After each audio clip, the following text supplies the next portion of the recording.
అందరికీ నమస్కారం. గీతమ్మ కథల ప్రపంచానికి స్వాగతం. నేను మీ గీతావాణి.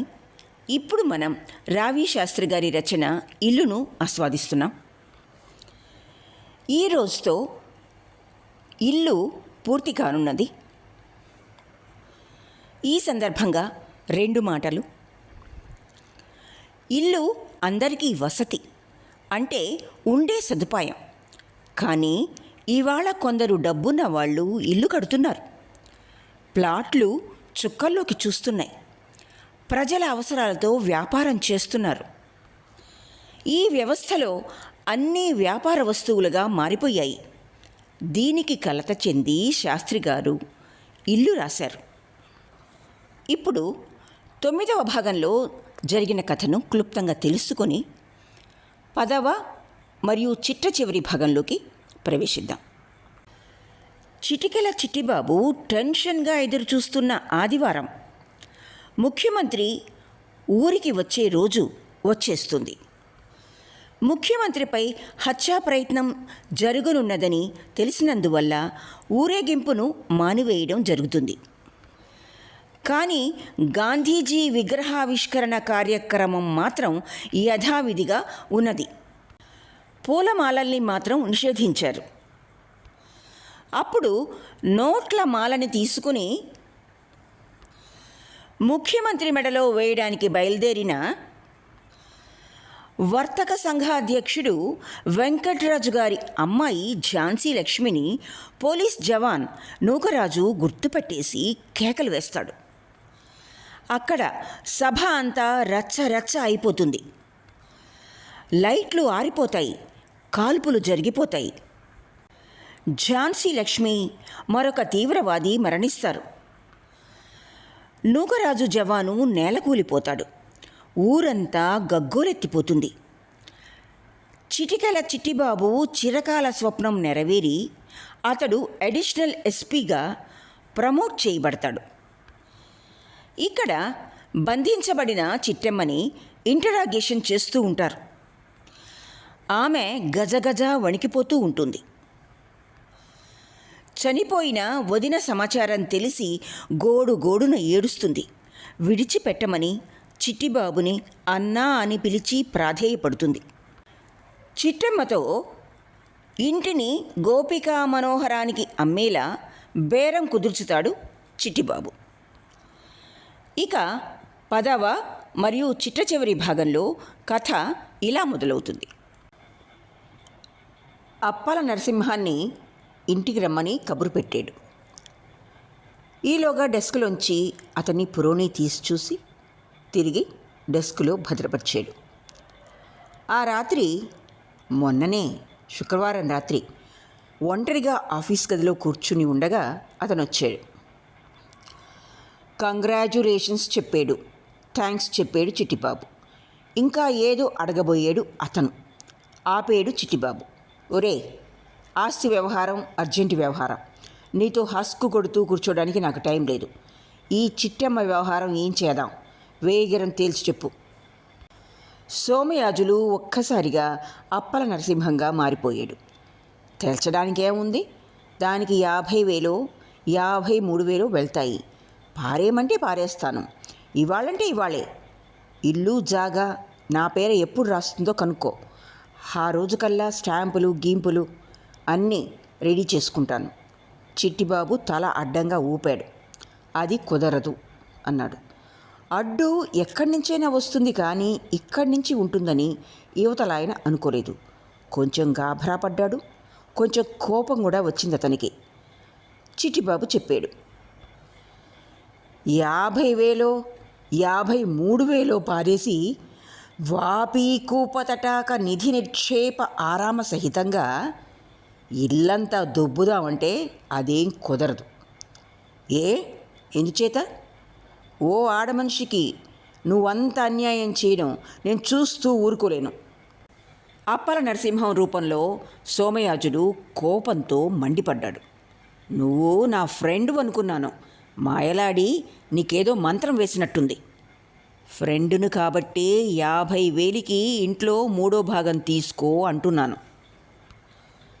చిట్టెమ్మ మాయ మంత్రాల కిలాడి అయితే ఈ పాటికి నువ్వే దాని బుట్టలో ఉండు.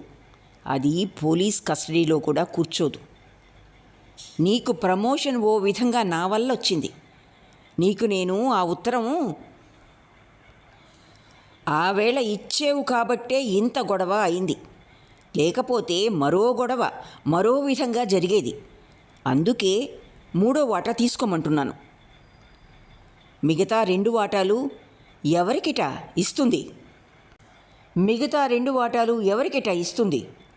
నీకు అనవసరం. 3వ వంతు వాటా ఖరీదే రేపొద్దున కల్లా 30 రెట్లు పెరుగుతుందని నీకు తెలుసు, నాకు తెలుసు, మనోహరానికి కూడా తెలుసు. గోపికా మనోహరం వాడేనా? వాడు నిన్ను కొనేసాడు. అనుకో, నాకు నష్టమేం లేదు. ఇంత ద్రోహం నువ్వు నాకు చేస్తావనుకోలేదు. నేను పోలీసోణ్ణి. ఆ మాటకి సోమయాజులు పూర్తిగా అప్పల నరసింహం కింద మారిపోయి తను కూర్చున్న సీట్లోంచి లేచిపోయాడు.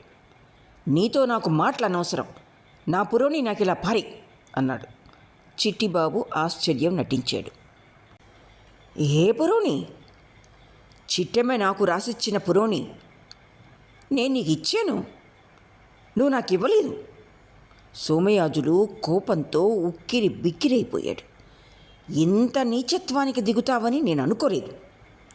నేను పవిత్రంగా ఉంటాననుకోవడం నీ పొరపాటు. అయితేనే నువ్వేం చేయగలవో నేను చూస్తాను. హోమ్ మినిస్టర్ లెవెల్కి నేను వెళ్ళగలను. నా చేతికి గాజులు లేవు, రుజువు సాక్ష్యాలు కూడా లేవు. నా దగ్గర ఫోటో కాపీ ఉంది. కాపీలు కోర్టులో చెల్లవు. అయినా అప్పుడు అసలు ఈ పురోని క్యాన్సిల్ కాబడి రెడీలో ఉంటుంది. యువతల ఆయన కోపంతో మాట్లాడలేకపోయాడు. చిట్టిబాబు అప్పుడు డెస్క్ తెరిచి ఏవో కాగితాలు వెతుకుతూ, ఇంకా నువ్వు వెళ్ళొచ్చు అన్నాడు. నీ అంతు చూస్తాను అని సోమయాజులు రూపంలో అప్పల నరసింహం గుమ్మం దాకా వెళ్ళాడు. ఆగురా, మొన్న మధ్య వచ్చినప్పుడు ఇదేదో కాగితం వదిలేసావు, ఇదేనేమిటి నీ పురోని అని డెస్కులోంచి ఓ దస్తావేజు తీసాడు. అనుమానంగా వెనక్కొచ్చి కాగితం లాక్కుని చూసి, ఇదే, లేదని అబద్ధం ఆడబోయేవు, ఇప్పుడు ఎలా ఊడిపడింది అని అడిగాడు. హోమ్ మినిస్టర్ అన్నావు కదా, ఆ మాటకయ్యి ఉంటుంది అన్నాడు చిట్టిబాబు నిట్టూర్చి. నువ్వు ద్రోహం చేస్తావనుకోలేదు, నిజంగా అనుకోలేదు చిట్టిబాబు అని కుడి చెయ్యి అతని చేతికిచ్చాడు. చిట్టిబాబు అతని చెయ్యి పట్టుకుని ఊపి, కానీ న్యాయం కూడా చేస్తానని నువ్వు అనుకుని ఉండవు అన్నాడు. ఏది అనుకోలేదు నిజమే అన్నాడు సోమయాజులు నవ్వుతూ. కానీ న్యాయం చేస్తాను అన్నాడు చిట్టిబాబు. అతని మాట అర్థం కాక నిల్చుండిపోయాడు సోమయాజులు. ఆ దస్తావేజు ఓసారి చూడు. స్టాంపు ఎన్నో తారీఖున కొన్నావు? స్టాంపులు చూసి 4వ నెల 1వ తారీఖున అని జవాబు వచ్చింది. అంటే ఆల్ ఫూల్స్ డే నాడు కొన్నావు, అవునా? మరి దస్తావేజు ఎన్నో తారీఖున రాయించుకున్నావు అని అడిగాడు చిట్టిబాబు. దస్తావేజు చూసి 1వ నెల 4వ తారీఖున అని చదివి తెల్లబోయాడు. అవునా? అంటే 3 నెలలు సుమారు ముందు అయింది. రేపొద్దున మనోహరం ఆ చిట్టెమ్మ చేత ఫిర్యాదు ఇప్పిస్తాడు.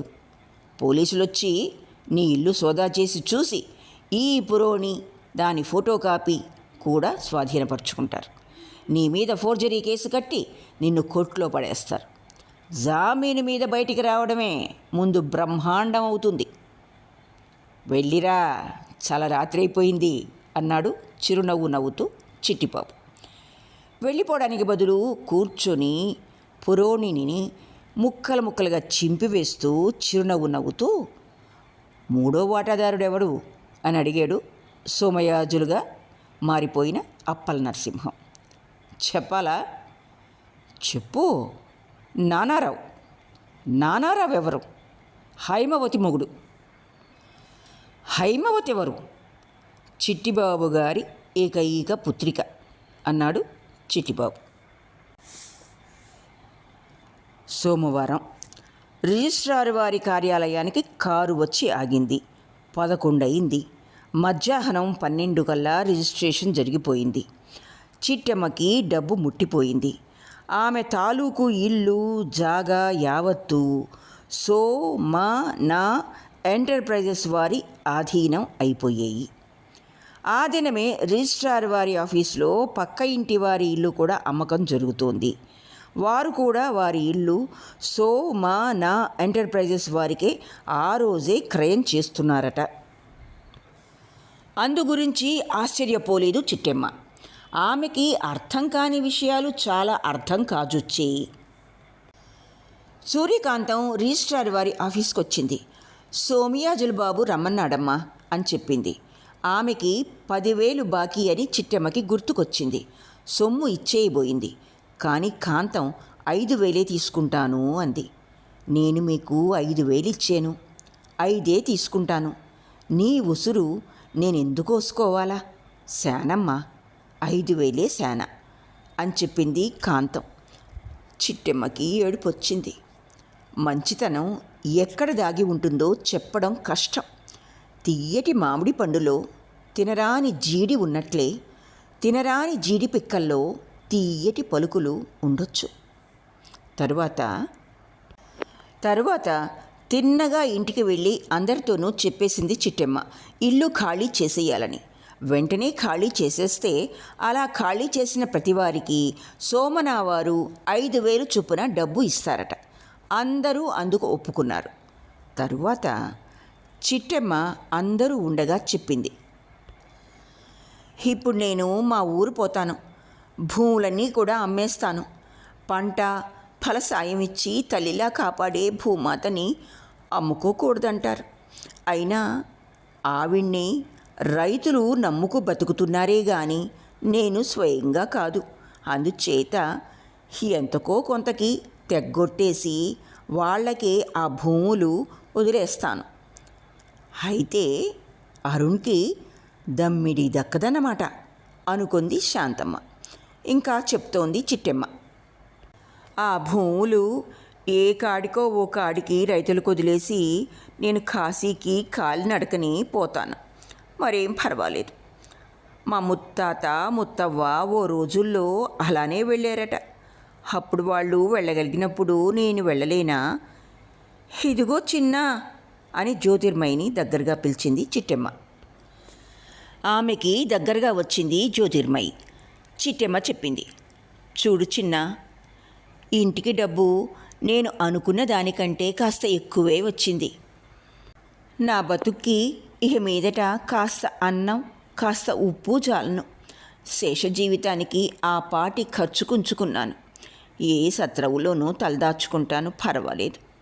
ఇవిగో 2,000 అరుణకి తొందరగా పంపించు. వాడొచ్చేదాకా నేనుండను. ఉన్నానో ఈ సంసార లంపటంలో మళ్ళీ చిక్కుకుపోతాను. అది తప్పదు. అందుచేత మా ఊరు వెళ్ళి అక్కడి నుంచి పయనం మరింక ఇక్కడికి రాను. ఇదిగో ఓ 1,00,000కి బ్యాంకు చెక్కో ఏదో అంటారు. ఇది అరుణ రాగానే వాడికిచ్చి ఆ సొమ్ము వాడి ఇష్టం వచ్చినట్టు చేసుకోమను. పాడు చెయ్యడని నాకు ధైర్యం ఉంది. ఆ తర్వాత వాడి వెంట వాడికి తోడు నీడగా ఎలానూ ఉంటావు. ఇద్దరూ పెళ్ళాడి మంచి పిల్లల్ని కని సుఖంగా ఉండండి అని చెప్పి వెళ్ళిపోయింది చిట్టెమ్మ. 1,00,000 రూపాయలకి బ్యాంకు చెక్కే! శాంతమ్మ సంబరపడిపోయింది. 2 పక్కపక్కల ఇళ్ళు క్రయం పొందిన తర్వాత సోమనా ఎంటర్ప్రైజెస్ వారి అదృష్టమా అని రాజవీధికి పశ్చిమ శ్రేణిని ఉన్న ఇళ్ళు షాపులు అన్నీ మున్సిపాలిటీ వారు తీసుకుని నేలమట్టం చేసేసారు. మెయిన్ రోడ్డు విశాలం అయిపోయింది. చిట్టెమ్మ ఇల్లు ఆ పక్కిళ్ళు రాజవీధిని ఆనుకుని ఉన్నాయి. ఆ 2 ఇళ్ళు పీకి పారవేసి అక్కడ 6 అంతస్తుల భవనం నిర్మించడానికి సోమనా ఎంటర్ప్రైజెస్ వారు సంకల్పించారు. ప్రయత్నాలు చురుగ్గా సాగుతున్నాయి. శంకుస్థాపనకి ముఖ్యమంత్రి వస్తాడు. ఆవేళ పెద్ద పార్టీ ఎలానూ ఉంటుంది. అది కాకుండా వేరేగా ఓ పార్టీ పెట్టుకుందాం అన్నాడు చిట్టిబాబు. నేను, మీరు ముగ్గురు ఉంటాం. అంతేకాకుండా ఆ గవర్రాజును కూడా పిలవండి, వాడు పాపం ఏం తక్కువ పాపం మనకంటే చేశాడు, ఏమంటారు అని నవ్వాడు చిట్టిబాబు. 15 దినాల తర్వాత చంకని ఓ మూట పెట్టుకుని శ్రీకాకుళం దాటి అరసవిల్లి వైపు నడుచుకు వెళ్తోంది చిట్టెమ్మ. అనకాపల్లి నూకాలమ్మని చూసేసింది. సింహాచలం అప్పన్నని చూసి నమస్కరించింది. విజయనగరపు పైడితల్లి అమ్మవారికి దండం పెట్టుకుంది. దారిలో రామతీర్థాలు కూడా వెళ్ళింది. శ్రీకూర్మంలో భగవంతుడి ముందు మోకరిల్లింది. తిరిగి శ్రీకాకుళం వచ్చి విశ్రాంతి ఓ రాత్రల్లా ఓ సత్రంలో తీసుకుని సూర్యనారాయణ స్వామివారి దర్శనం కోసం అరసవిల్లి బయలుదేరింది. ఆమె మనసు శాంతంగా ఉంది.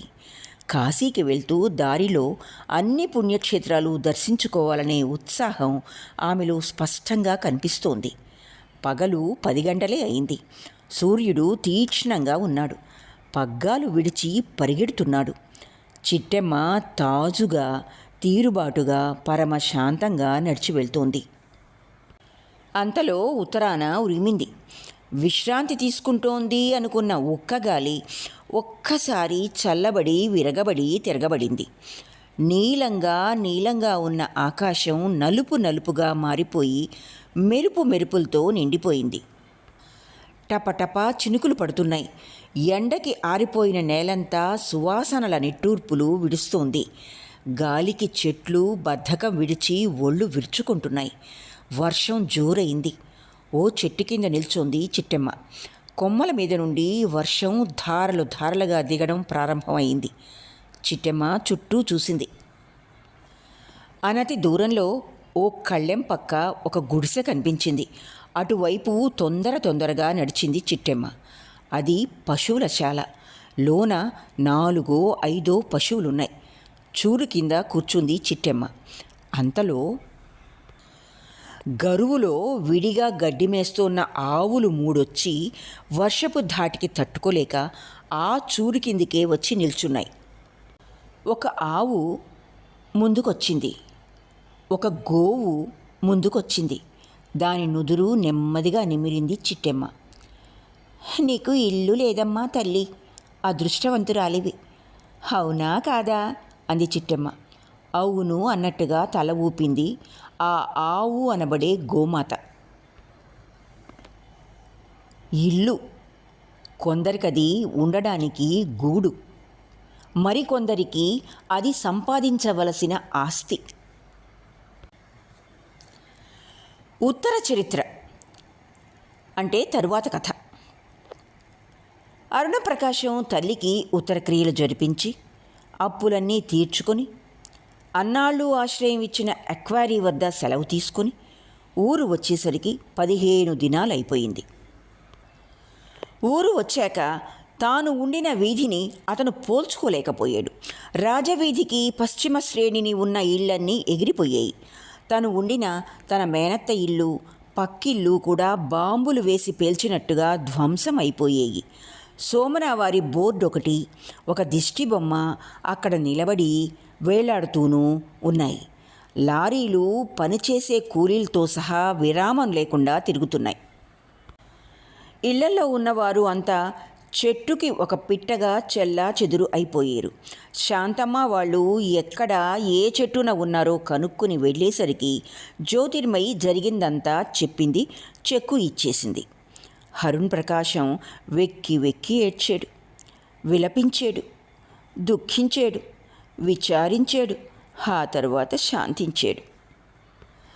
తరువాత శాంతమ్మ సంతోషం పట్టజాలక ఆనందాశ్రువులు రాలుస్తూ ఉండగా జ్యోతిర్మయి అరుణ ప్రకాశాల వివాహం జరిగింది. విద్యాదానం అన్ని దానాల్లోకి మంచిది కాబట్టి అరుణ ప్రకాశం ఒక ట్యుటోరియల్ కాలేజీ నెలకొల్పాడు. జ్యోతిర్మయి ఆ కాలేజీకి కరెస్పాండెంట్గా ఉంది. కాలేజీ అందుకుంది. 3 మాసాలు జరిగిపోయాయి. ఇంకా పూర్తిగా జరిగిపోలేదేమో. ఒక ఆదివారం సాయంకాలం సముద్ర తీరానికి వెళ్ళి జ్యోతిర్మయి అరుణ ప్రకాశము ఇసుకలో కూర్చుని ఉన్నారు. ఆ దినం పౌర్ణమి. చంటిపిల్లడు ఏడుస్తూ లేచి ఆ తరువాత స్నానం చేయించిన తరువాత నవ్వుతూ ఆడుకుంటున్నట్లుగా చంద్రుడు ప్రకాశిస్తూ పరిగెట్టే తెలిమబ్బుల పిల్లలతో ఆడుకుంటున్నాడు. సముద్ర కెరటాలు తీరని ఉత్సాహంతో వెన్నెల కిరణాలతో తడిసిన వానలో చిన్న పిల్లల్లా ఆడుకుంటున్నాయి. చల్లగాలి దాగుని దొంగకి దొరకకుండా మధ్య మధ్య రివ్వున పరిగెడుతోంది.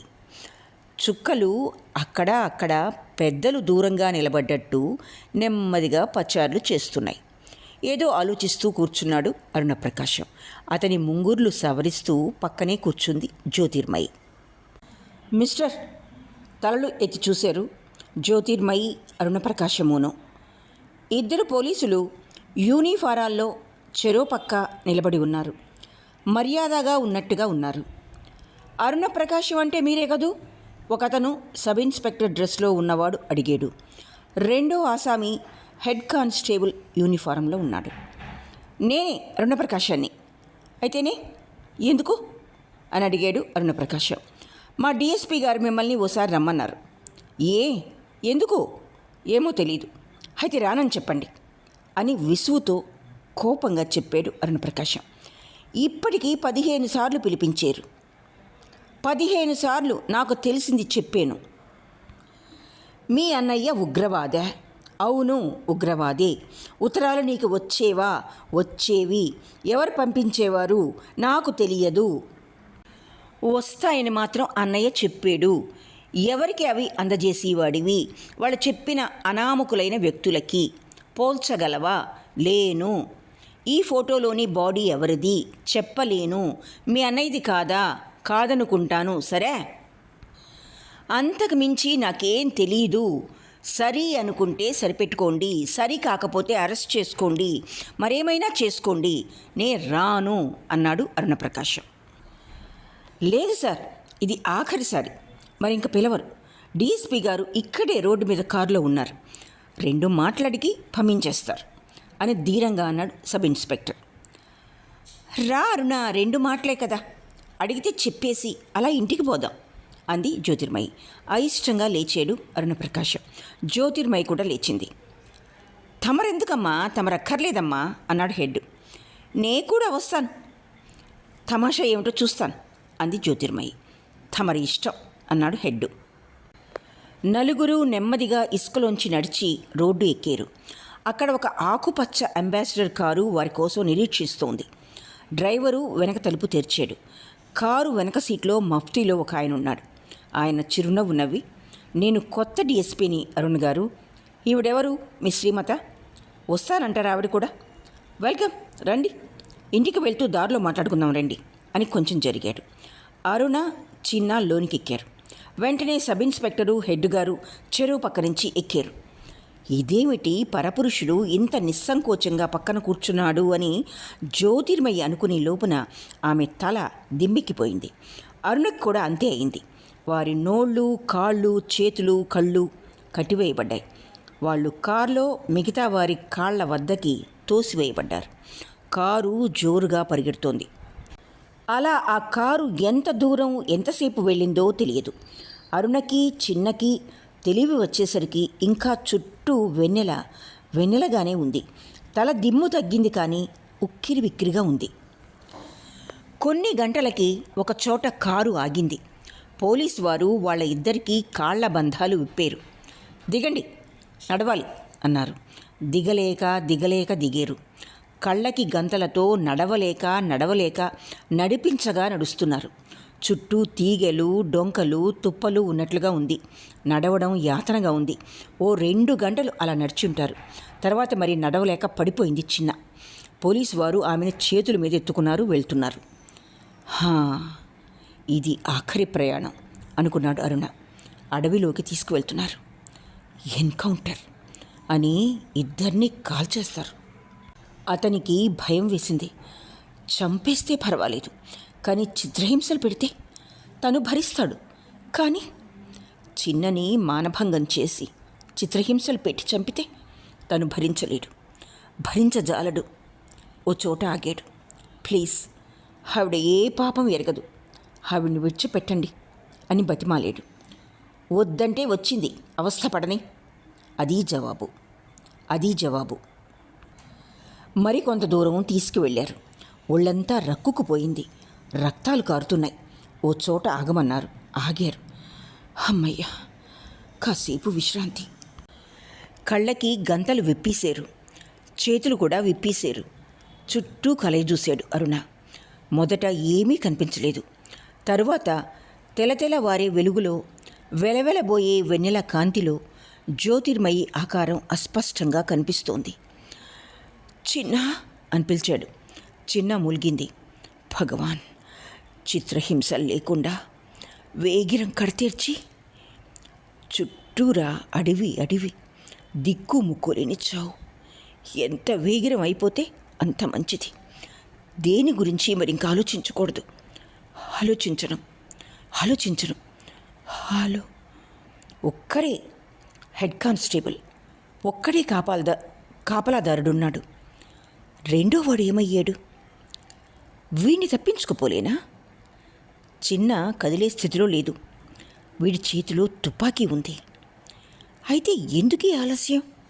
ఇంతలో ఆకుల మీద అడుగుల చప్పుడయింది. అటు తిరిగి చూశాడు. 5-6 సిపాయిల్లా ఉన్నారు. అందరి చేతుల్లోనూ తుపాకులున్నాయి. Firing squad. సందేహం లేదు. చిన్న ఓ బండరాతికి తల అంచుకొని నిద్రపోతోంది. నిద్రాదేవి, మృత్యువుకి సోదరి. ఆమెని ప్లీజ్ లేపకు. మేం ఏ తప్పు చేయలేదు. తెలియక చేసిన తప్పులుంటే భగవాన్ క్షమించు. సిపాయిల్లా ఉన్నవారు 5-6 ఉన్నారు. సబ్ ఇన్స్పెక్టర్ కూడా వారితో పాటు ఉన్నాడు. మిగతా 10 మంది విల్లంబులు ధరించిన కొండవారు. వాళ్ళు మాయ పోలీసులు. వీళ్ళంతా ఉగ్రవాదులు. వాళ్ళంతా అనుచరులు. అరుణకి అంతా అర్థం కానిది ఒక్కటే, తమని ఎందుకు ఈ విధంగా తీసుకువచ్చినట్టు. అది కూడా అర్థమైంది. అందరిలోకి ఒడ్డు పొడుగ్గా ఒకతను ఉన్నాడు. మిగతా అందరిలాగా అతను యువకుడే. కానీ శివాజీ గెడ్డం, మీసం ఉన్నాయి. అతను కఠినంగా అన్నాడు, నువ్వు అరుణ ప్రకాశానివి. అరుణ్ లేచి నిల్చున్నాడు. ఆవిడెవరు? నా భార్య. అతను చూశాడు. నిద్రపోని, ఆమెతో మాకేం సంబంధం లేదు. నువ్వే ఫలానా రోజున, ఫలానా శుక్రవారం, ఫలానా ఉత్తరం నమ్మకద్రోహం చేసి ప్రజాద్రోహులైన వారికి అందజేసి 2 మా కామ్రేడ్స్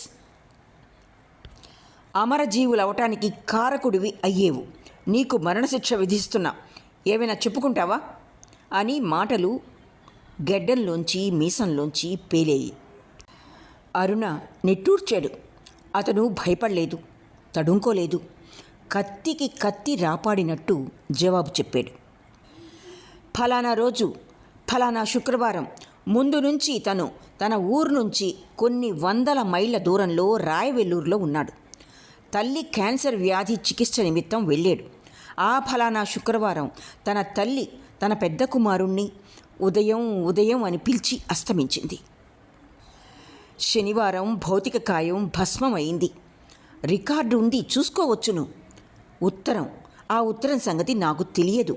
ఎక్కడో ఏదో మోసం జరిగింది. నిర్భయంగా నిటారుగా నిలబడి కొరడా జళిపించినట్టు చెప్పాడు అరుణ ప్రకాశం. అవతలి యువకుడు ఆ జవాబుకి కొంతసేపు నిలబడిపోయాడు. నువ్వు చెప్పింది నిజమా అని కొంతసేపటికి అడగగలిగాడు. చావుని దాచలేం అన్నాడు అరుణ ప్రకాశం. ఆ మాటకి అవతలి వ్యక్తి కొంత కుంగినట్లుగా అయ్యాడు. ఆ తరువాత కుడి మోకాలు నేలకి ఆంచి కూర్చుని 2 చేతులతోనూ కళ్ళు మూసుకొని ఉండిపోయాడు. చుట్టూ ఉన్నవారు చూస్తూ ఉండిపోయారు. ఇంకా సూర్యోదయం కాబోతోంది. అవతలి వ్యక్తి లేచి నిలబడ్డాడు. నెమ్మదిగా కళ్ళు తుడుచుకొని స్పష్టంగా చెప్పాడు, తమ్ముడు అరుణ, నీ మాటలు నమ్ముతున్నాం. ఆమె చిన్నలా ఉంది, పోల్చుకోలేకపోయాను. సరే, సుఖం కావాలనుకుంటే ఆ దారి. ఇప్పుడు కష్టపడినా అందరూ సుఖపడాలనుకుంటే మా దారి.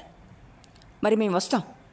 అవిగో ముఖం కడుక్కుందికి ముంతెడు నీళ్లు, ఇదిగో తాగటానికి ముంతెడు గంజి. మరి మేము వస్తాం, ఆమెను లేపకు అన్నాడు అతను. ఉదయభాస్కరం. విప్లవం వర్ధిల్లాలి అనే కేకలు వినవస్తున్నాయి. ఉదయభాస్కరంతో సహా అందరూ వెళ్ళిపోయారు. ఏమిటైంది అంటూ గభాల నిద్రలేచింది జ్యోతిర్మయి. ఎక్కడ ఉన్నది ఆమెకి కొంతసేపటి వరకు బోధపడలేదు. తరువాత అరుణ చెప్పగా అర్థమైంది. ఏం చేస్తావో నువ్వే చెప్పు అని రాతి మీద కూర్చున్న అతని ఒడిలో తలవాల్చింది చిన్న. అనిశ్చయంగా కూర్చుండిపోయాడు అరుణ. సూర్యోదయం అయింది. ఓ కొండ అంచున వారు కూర్చుని ఉన్నారు. చుట్టూరా అడవి, అందంగా మనోహరంగా అడవి. ఆకాశం నీలంగా నిర్మలంగా కెరటాలే లేని శాంతి సముద్రంలా ఉంది. పింజలుగా రంగు మబ్బులు చాకిరేవులు ఆరవేసిన రంగు చీరెల్లా ఉన్నాయి. కొంగలో హంసలో కొన్ని వందలు అర్ధచంద్రాకారంలో తెల్లటి హరివిల్లులా ఒక అమరలోకం నుంచి మరో అమరలోకానికి వెళ్ళిపోతున్నాయి. రెక్కలొచ్చి ఎగిరే కోటబురుజుల్లాగా గబ్బిలాలు ఇళ్ళకు చేరుకుంటున్నాయి. సూర్యకిరణాలు కత్తుల్లా బాణాల్లా చెట్ల సందుల్లోంచి దూరి వస్తున్నాయి. బతకనిస్తే ఇలా హాయిగా అరమరికలు లేకుండా బతుకుతామని పేదవారు చెప్పినట్టుగా అడవిలోని చెట్లన్నీ అద్భుతంగా ఉన్నాయి. అబ్బా, అడవి ఎంత అందంగా ఉంది! ఆకుపచ్చగా పచ్చగా 100 రకాల పసుపచ్చటి పువ్వులతో పచ్చగా ఆకుపచ్చగా మానులుగా ఎత్తుగా ఆకుపచ్చగా కొమ్మలుగా ఆకుపచ్చగా పచ్చగా 7000 వర్ణాల ఎరుపు రంగు పువ్వులతో పచ్చగా ఆకుపచ్చగా రెమ్మలుగా ఆకుపచ్చగా పచ్చగా 4000 విధాల నీలిమ రంగు పుష్పాలతో పచ్చగా చీకటిగా పచ్చగా వెల్తురుగా ఆకుపచ్చగా ఘుమఘుమలాడుతూ ఆకుపచ్చగా పచ్చగా రాళ్ల మీద గలగలలాడే సెలయేళ్లతో పచ్చగా తెల్లటి పూల గుత్తులతో పచ్చగా దూరాన్న నీలికొండల మీది పచ్చగా లోతు లోయల్లో ఆకుపచ్చగా పచ్చగా అవునవును ముదరాకు పచ్చగా నులేత పచ్చగా లేలేత పచ్చగా కిలకిల్లాడుతూ కలకల్లాడుతూ గలగల్లాడుతూ కిచకిచలతో అరుపులతో కేకలతో ఆకుపచ్చగా పచ్చగా ఈ అందాన్ని ప్రియురాల్లా కౌగలించుకోవాలని లేదా మాతృమూర్తి అనుకుని ఒళ్ళో తలదాచుకోవాలని ఉందా? ఉంది. కానీ ఇందులో రాక్షస ప్రేయసి దాగుని ఉంది. అమ్మ కాదు, నెత్తురు తాగే అమ్మవారు కాసుకొని ఉంటుంది.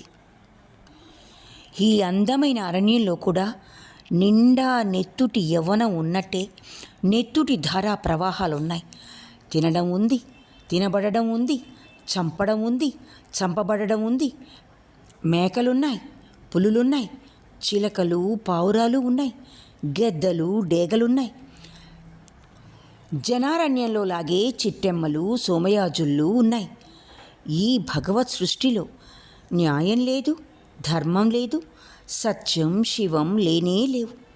ఇంతవరకు కొంతవరకు సర్వజీవజాలాన్ని సమన్వయపరచి సమానత్వం సాధించి న్యాయం నిలబెట్టి ధర్మ సంస్థాపనకి తాపత్రయపడేది మానవుల్లో కోటికి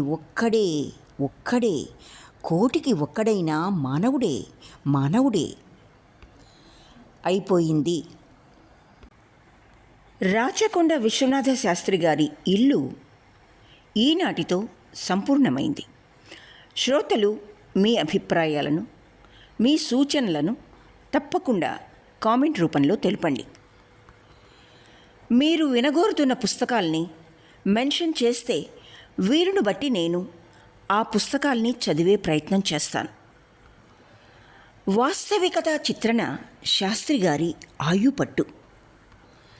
అక్షర సత్యాలైన రావి శాస్త్రి గారి కొన్ని ప్రధానమైన మాటల్ని ఈ నవలలోనివి గుర్తు చేసుకుంటూ ఈ ఆడియో బుక్ని ముగించుకుందామా? కష్టపడిన వాడికి వాడి కష్టానికి ఫలితంగా డబ్బు కావాలి. మిగతా వారికి కష్టపడకుండా డబ్బు కావాలి. ఆ మిగతా వాళ్ళమే మనం. మనం అంటే మరెవరూ కాదు, దొంగలం. కష్టపడేవాడు కష్టపడి తినడానికి మనందరికీ తిండి పండించి మిగతా అవసరమైన అన్ని వస్తువులు చెమటోడ్చి తయారు చేస్తే దేశాన్ని ఏలుబడి ఏలేది మట్టుకు దొంగలు, దొంగ వ్యాపారస్తులు, దొంగ ఉద్యోగస్తులును. దొంగల జమలోనే బడా చోటా రాజకీయ నాయకులంతా వస్తారు. మంచి వ్యాపారులు, మంచి ఉద్యోగస్తులు అక్కడా లేరని కాదు, కానీ దేశం ఏలుబడి మాత్రం వాళ్ళ చేతుల్లో లేదు, దొంగల చేతుల్లోనే ఉంది. దొంగలకి పేచీలు వచ్చినప్పుడే తిట్టుకోడాలు, కొట్టుకోడాలు, నరుక్కోడాలు, నువ్వు డబ్బు తినేసేవంటే లేదు నువ్వే తినేసేవని తిట్టుకోడాలు అన్నీ జరుగుతాయి. నిజం మాత్రం నేను చెప్పిందే నిజం. ఇది పోలీసోడి తిరుగులేని పలుకు, అంబ పలుకు, జగదంబ పలుకు, చిటికెల చిట్టిబాబు పలుకు. ఇది దొంగల చేతుల్లో నలుగుతూ ఉన్న దౌర్భాగ్యపు బంగారు దేశం.